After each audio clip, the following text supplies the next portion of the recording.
көптен көрінбей кеткен келіндеріңізден сәлем. Ұйықтап беті ісіп әрең дегенде тұрып үйі мұздап кеткен соң амал жоқтықтан тұрған келіндеріңіз ғой. Қызы тоңып қалар, қызым тоңып қалар деп сөйтіп тұрғанмын. Тұра салып бірден шай іспестен от жағам. Екі жаққа жақ қойым керек. Үй жылай берсе артынан шайымды ішіп, үйімді жинап жаймен жайбарақат істеп жүре беремін. Мен көп адамдарды байқаймын, менің даусымды ұнатады, бірақ мен өз даусымды өзім ұнатпаймын ғой. Кішкентай баланың дауысы сияқты. Менің енемнің дауысы сондай әдемі да. Маған көбісі айтады да, даусыңыз жағымды, сондай әдемі, тыңдай бергім келеді деп ше. Менің енеммен мамам танысқан кезде, ең бірінші сөйлескен кезде мамаңның дауысы деген жап-жас қыздың дауысы сияқты телефоннан деп сөйтіп айтқан тұғын. Одан кейін мен де сөйлескеннен кейін сөйтіп байқағам. Мен енеме біраз жерім енеме ұқсаған ғой, даусым да сондай да. Соңғы кездері өзімнің даусым өзіме ұнамай жүрген соң видео монтаждауға қысылып жүрмін. Осы кезге дейін өз даусымды өзім тыңдамаған ба, сонда деп қоям ғой. 2 жыл болды ғой видео монтаждап жүргеніме, содан бері ұнатып жүрмін ба, әлде тыңдамаған ба деп қоям. Сонда да енді бүгін монтаждап салайын дедім. Біраз адамдар өйткені дайректке шығып жатыр, көрінбей кеттіңіз ғой, не болды, қызыңыз өсіп жатыр ма, қанша ай болдыңыз деп сондай сұрақтар көп келіп жатыр.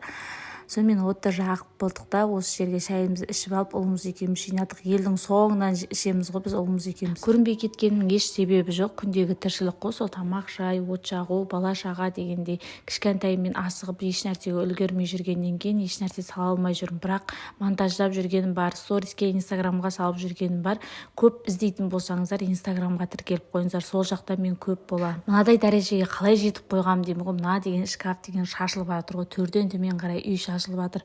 Сонымен 3 күн демалғаннан кейін қой дедім, қашанғы жата берем, ешкім келіп жинап бермейді, өзім жинамасам деп жинауға кірісіп жатырмын. Енді киімдер араласып жатыр ғой, кірі де араласып жатыр, тазасы да араласып жатыр. Балалар бір киіп кішкене су төгілсе ішіне сала берген, сонымен барлығын ат көпірін шығарып, үйді де бала шағанда да қырып үй жинап жатыр. Арамызда мен сияқты келіншектер бар ма, үй жинаса қырып жойып, бала шағасын бәрін қырып тастайтын. Мен сондайлардың қатарынамын. Жүргеніне жыным келеді ғой, кәдімгі үй жинап жатқан кезде. Болмаса бір жерде отырыңдар, болмаса далаға шығып кетіңдер деймін ғой. Сөйтіп бір жерге отырғызып қойып ұлымды жұмсап жатырмын. Әрі-бері мама өзің жинаш деп жүр ғой.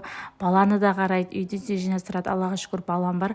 Ол түсінеді біраз нәрсені. Сонымен балалардың барлық киімдерін реттеп жатырмын. Келмейтін киімдердің барлығын көз қимастықпен тастадым. Құрсыншы мынау керек болып қалар, нан киіп қалар деген оймен алып қала бергенмін ғой. Толып кеткен ғой екі баланың киімі. Сонымен біраз киімді тастамай, ата-енеме көрсетпей тастап жібердім. Сосын қыз келіншектер, мен сіздерден бір нәрсе сұрайын. Көбісі енді келіншектер ғой мені көретін. Үй жағдайында біз ұн қолданамыз, иә. Ал мен осы келін болғаныма 6 жыл болды. 6 жыл бойы Тянь-Шань деген ұнды қолданып келе жатырмын. Осы кезге дейін ешқандай проблема болмайтын нанымнан. Кәдімгідей 2-3 күнге шыдайтын, арасы жақсы болатын, жақсы көтерілетін. Ал соңғы кезде Тянь-Шань деген ұнды қолданғалы бері арасы суланып кетеді. Бірақ күнге шыдайды. Еще дымым көтеріліп болмайды ғой. Әлде Тянь-Шань деген нашар ма, әлде тұзды ауыстырғаннан ба білмедім.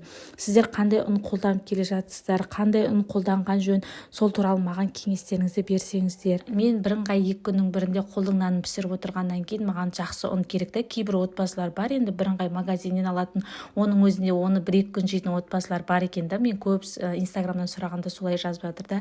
Біз енді бірыңғай енді бір күнде бір нанымызды кәдімгі 2 күн жейміз да, сосын таусылып қалады. Бізде ер адамдар көп болғаннан кейін солай болады. Ал қыздар бізге кешкі асқа балық болды. Сонымен мені қолдап кетіңіздер. Мен біраздан бері видео салып отырғаным болып жатыр.